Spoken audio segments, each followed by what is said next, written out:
Hey everybody, welcome back to the Wolf Pit with another episode of What Are We Eating? Today we're going to try Raoul's made-for-home meat lasagna, both in the microwave and the oven. Raoul's made-for-home 9-ounce meat lasagna is pasta made with fresh ricotta, mozzarella, beef, pork, and marinara and costs $5.39. Out of 84 reviews, it received 3.3 stars out of 5.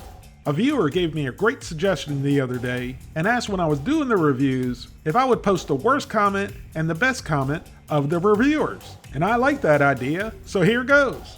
Here's the most helpful negative review. And I think it's safe to say that Marilyn didn't like Raoul's made-for-home meat lasagna. And here's the most helpful positive review by Queen Clean.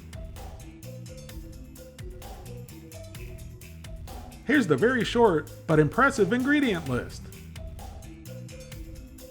The serving size is the whole container, which has 430 calories, 20 grams of total fat, 10 grams of saturated fat, no trans fat, 70 milligrams of cholesterol, 690 milligrams of sodium, 36 grams of carbohydrates, 3 grams of fiber, 7 grams of sugars, and 27 grams of protein. Here's our first Raoul's right out of the freezer and right out of the box. Now it goes into a preheated 375 degree oven with the film still intact for 40 minutes. And then after 40 minutes, we remove the film and then let it rest for 5 minutes before serving.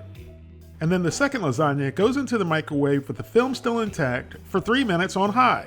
And then reduce the power to 50% and cook for 2 more minutes.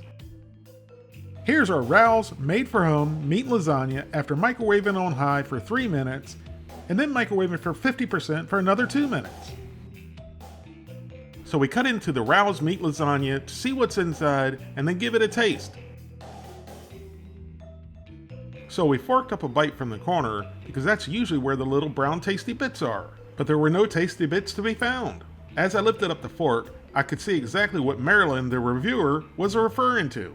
You could literally see the water dripping off the fork and pooling in the bottom of the container. So far, visually, this isn't what I was expecting. You could still see water dripping from the fork, there wasn't a lot of sauce, and there wasn't a lot of cheese. Ricotta cheese, that is, but most of the mozzarella fell off. So into my whisker-covered face orifice it went, and there wasn't really a lot of good things to talk about. The pasta was cooked al dente, but the meat sauce, the ricotta, and the mozzarella were all pretty much absent. Therefore, the bite didn't really have a lot of flavor.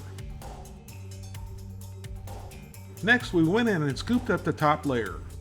Looking at the bottom noodle, we thought we scooped up all the ricotta, but looking under the fork, there wasn't much ricotta at all. But it did look like we got a good amount of sauce and cheese on the top. So into the old pie hole and down the gullet it went.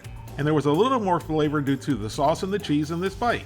And then we scooped up the bottom layer of pasta to find where the sauce was hiding. And the plain pasta tasted like plain pasta, but well-cooked pasta. I thought we had already eaten the final layer of pasta, but when we went in to scoop up the sauce, there was another layer of pasta. So we finally got a piece of pasta with a good amount of meat sauce on it. And the flavor was good. Not amazing, but good. I've had authentic Italian food before many times, and this particular bite did indeed taste authentic. With that said, at least in my experience, tomato sauces and meat sauces aren't highly seasoned. I mean, they are seasoned, but not the way we Americans normally season our Italian foods, and the same thing goes for Mexican foods. And the meat was ground extremely fine.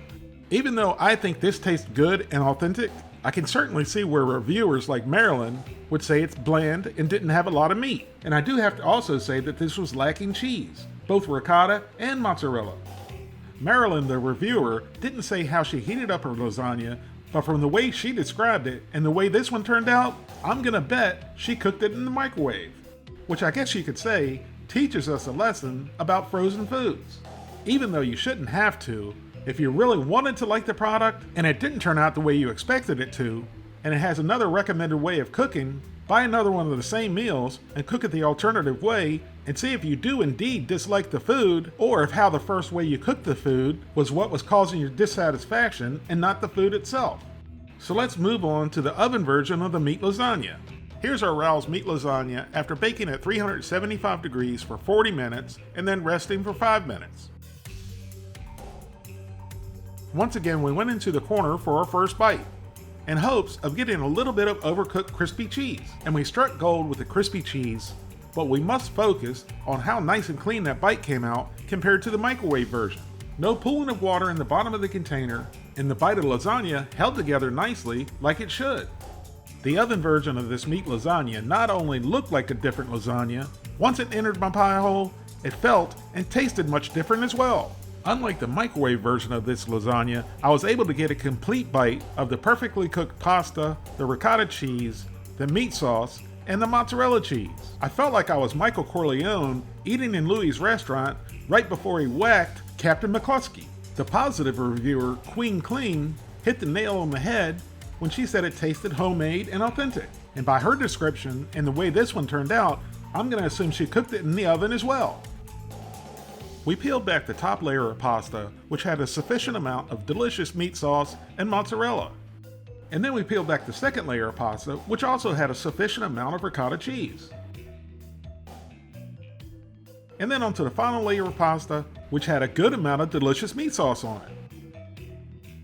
The difference in the cooking method between the microwave and the oven is like you cook two different products. Some frozen meals are better in the microwave, some are better in the oven, but it's usually just slightly better.